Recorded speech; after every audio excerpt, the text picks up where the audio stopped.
On the 27th of January 2024, I created the Zogwarts YouTube channel and ranked every Harry Potter book from worst to best in my opinion. Roughly 3 months later, depending on when this video is going out, and we've just reached 1,000 subscribers, our first major milestone on the account. So firstly, I want to say a massive thank you to everyone who's come over, supported the account, and most importantly subscribed. It genuinely means the world to me. And as a thank you to all of you, I thought let's do my most requested video.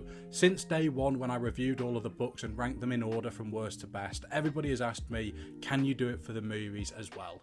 So here you are. Now without further ado, I'm just going to jump into it, so please do hit subscribe if you're new. Go and check out my TikTok for even more consistent Harry Potter content, linked in the description. But here is every single Harry Potter movie ranked from worst to best in my opinion. Starting off in number 8, The Half-Blood Prince. Okay, so I might as well get this out of the way and just hold my hands up and be honest from the start. Whenever I'm talking about the Harry Potter movies, I try my best to not link them to the books, but it's very, very hard to rate the movies without talking about the books when you love the books so much, because so often the things that you don't like or the things that you like are based on how well they're replicated, especially when the original source material is so good. And to be honest, that is the reason why The Half-Blood Prince is so low down on my list, because it's actually my favourite book. I just don't think the movie does a great job of replicating all the good stuff from that book. Now don't get me wrong, I don't think there is such thing as a bad Harry Potter movie. I love The Half-Blood Prince and would happily watch it 1,000,000 times over. But of course, if it's in last place, there are things I don't like. And my biggest problem with this movie is that there are two major plot points: the romance and the Voldemort story. That being all of Voldemort's past, all of Dumbledore and Harry's private lessons about Voldemort, and most importantly, the revelation about Horcruxes and how to defeat Voldemort. In the books, Voldemort is the most important topic of discussion, and all the romance and the Half-Blood Prince and the potions class subplot stories that go on in the background are good fun, but that's what they're there for, to be background material. In the movies, I think this is flipped. I think things like romance and Slughorn's potions lessons feel more important than Voldemort, which unfortunately is a massive change that takes away my favourite thing in the book and puts something in that I'm just not that bothered about. So don't get me wrong, romance is an important factor of the Harry Potter series, but by this stage in the series, there's so much more important stuff to worry about, and suddenly having characters like Lavender Brown, Romilda Vane, Cormac McLaggen becoming focal parts of the film series, I just don't really care. So basically that's it. Half-Blood Prince for me just misses the mark. It had a perfect book to replicate, and it just chose to take the majority of the wrong things over and really skimp on the integral details. Number 7, The Deathly Hallows Part 2. Now I'm guessing most people are shocked to see this movie so low down, and in particular shocked to see it below Part 1. And it's taken me a long time as a Potter fan to accept that this isn't one of my preferred movies. And I'd love to sit here and give some amazing criticism about it as to why it's only in 7th, but the truth is, I just don't enjoy the films that are outside of Hogwarts as much as the ones that are inside Hogwarts. And yes, I know that a lot of this film obviously is in Hogwarts, but what I mean is it's different. It's not like they're there in school terms. It's not like they're there to learn magic. They're there to fight a war, and it's just very different. And for me, I just feel like I prefer the norm with my Harry Potter. I just prefer us going for a regular school year, a little bit of Voldemort trying to kill Harry going on as well. There's probably some other plot like the Chamber of Secrets being opened or something like that happening in the background. There's a bad teacher who's just taken over Defense Against the Dark Arts. I just like what we've come to know, and I feel like Deathly Hallows Part 2 just feels a bit different in a way. I just don't enjoy it as much. If you've ever wondered why I'm not a film critique, that's why, because I've not really given a proper reason as to why I don't like it. It's just different in a way where I love all the others so much, it just falls short. If I did have to give some criticism, though, I know I've said this before, I don't like the way they changed the ending of the Deathly Hallows Part 2. It's one of my favourite parts of the whole series, Harry finally defeating Voldemort and the way it all unfolds in the book, in the Great Hall with everyone watching.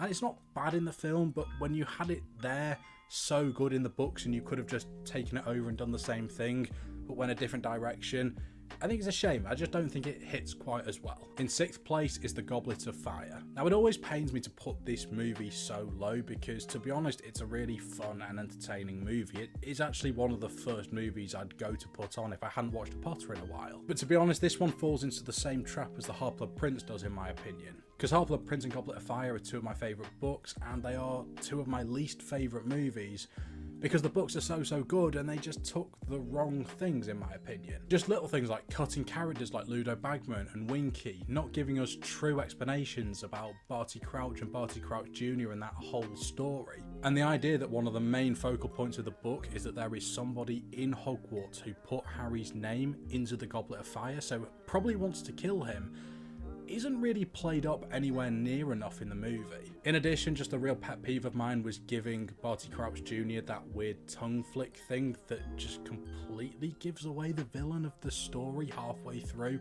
Like, how good was that reveal in the book? And you just told us it before the final chapter of the movie had even started. I just don't get that, to be honest. But yeah, it is still a really fun movie, and I will always love the graveyard part with Voldemort returning. I think that is spectacular.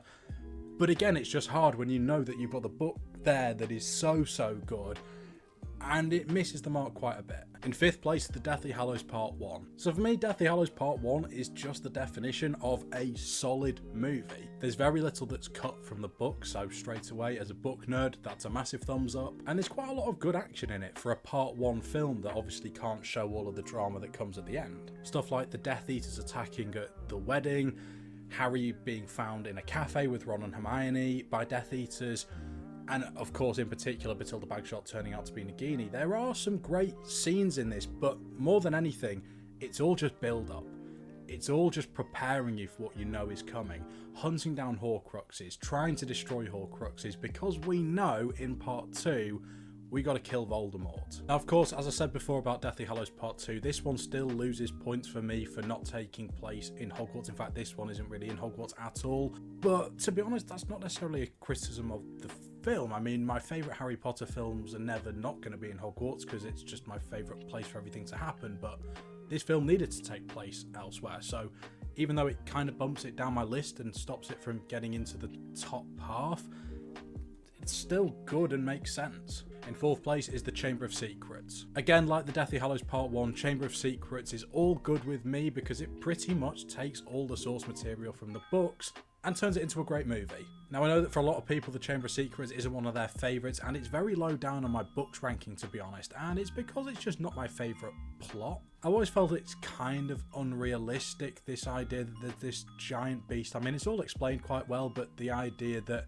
nobody could ever solve it, Dumbledore himself couldn't solve it, Hagrid had his wand snapped and was just shipped off like that, and everybody just believed it, but then suddenly Hermione Granger, this young second-year child, can just figure it out just like that. It all felt, and I know this is pushing it a bit for a magical series, but it felt a little bit far-fetched to me. But you know what? That is just me putting my super critical hat on, because it's a fun movie. The characters are all really fun. I love the introduction of Lockhart. I feel like this is the film where our Golden Trio really start to step up and come into their own. I also think both the Christopher Columbus directed movies, the first two, have this fantastic warmth and nostalgia that a kid's film that we all grew up watching should have, whilst also having the peril and jeopardy of a massive killer monster snake living underneath the school. I love the length of Chamber of Secrets as well. I've also always moaned that I wish we had the extended version more readily available here in the UK. We always seem to get the shorter version, which cuts like 13 minutes off, and for me, give me as much Harry Potter content as possible. So yeah, I know I've been a little bit harsh on this one about the plot. It's just my least favourite plot line, but it's still a really easy movie to just watch, hence why it is in the top half of my list. In 3rd place is The Philosopher's Stone. Right now we're getting into the ones that I truly love, and I think like most Potter fans, my love for Philosopher's Stone comes from one word: nostalgia. Sure, this is a good movie, with a fun plot, a fun ending reveal, and all that jazz, but it's just so nostalgic. Meeting Harry for the first time, entering Diagon Alley, entering Hogwarts for the first time, meeting all the characters, Dumbledore, Hagrid, Ron, Hermione, the Weasleys, discovering Voldemort, learning the first real tricks and secrets of the magical world. Everything from my childhood and most Harry Potter fans' childhoods is summed up perfectly by the Philosopher's Stone movie. The music's incredible, and I just think the story goes at a good pace. It is kind of rushed through, but that's more of a criticism I have from the book. I've always felt the book feels a little bit too short and could do with fleshing out a bit more. so I'm not really going to criticise the movie, because the movie basically just takes everything the book did. There's a couple of additions I'd have loved as well. I'd love the Midnight Duel, it's one of my favourite chapters. I wish that was added to the movie, and I can't believe Peeves didn't make it in, because Peeves is awesome. But overall, the Philosopher's Stone movie stays very true to its original source material, and it's just such a fun introduction to this amazing series.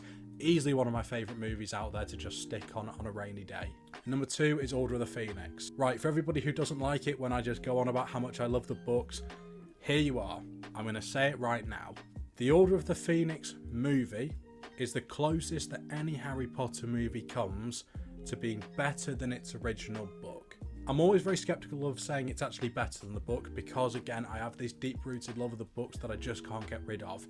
But I think that The Order of the Phoenix takes everything in quite a long and in some parts boring book and just takes all the good stuff, leaves most of the filler, and creates a fantastic, fun-paced movie. It's David Yates' first movie in the series, and you can really feel not necessarily a complete shift in tone, but definitely a difference from Goblet of Fire in a way that I personally enjoy. I also think The Order of the Phoenix didn't have that much to work with, because there's not that much going on. Most of the drama is happening outside of Hogwarts, and all that's really going on in Hogwarts is that Harry and co don't really like the headmistress. But Imelda Staunton, who plays Dolores Umbridge, does an incredible job of making Harry and the students' rivalry with Umbridge enough to genuinely carry a movie, because you just want to see this woman's downfall. Plus everything that happens at the Ministry, especially the battle between Dumbledore and Voldemort, is genuine cinema gold. Everything about this movie is just so enjoyable, I love it. And in first place is The Prisoner of Azkaban. I'm sure a lot of you saw this coming. The Prisoner of Azkaban is by far my favourite Harry Potter movie. It does upset me that Alfonso Cuarón only directed this film, but maybe that's why I love it so much, because there is a difference in the tone of Prisoner of Azkaban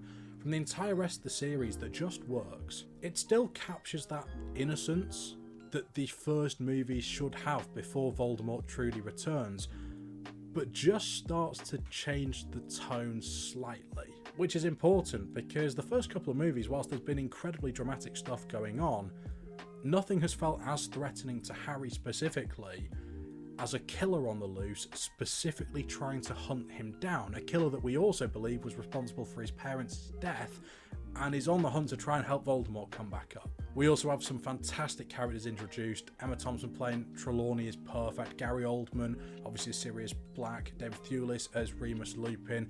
Unbelievable additions to the series. And of course, one of my favourite things in all of Harry Potter is the final reveal at the end of Prisoner of Azkaban, when we finally find out the truth in the Shrieking Shack. And it's taken from the books so well. Of course, they had to rush some of the details and some of the explanations, which was a shame, but it's still so good, and it's so shocking when you find out who Scabbers really was. Now, I've never been a massive fan of time travel, but I do think it's done well in this movie, and I think there's a genuine improvement in the acting from a lot of the younger actors from the first two films into this one as well that really helps. Overall, if I'm having a bad week and need cheering up, the Prisoner of Azkaban movie is the ultimate way to do it. And there you go, that's my list. Let me know what you think. Please do hit subscribe if you're new. Go and check out my TikTok and hit follow, link in the description. And I'll hopefully see you all next time. Goodbye.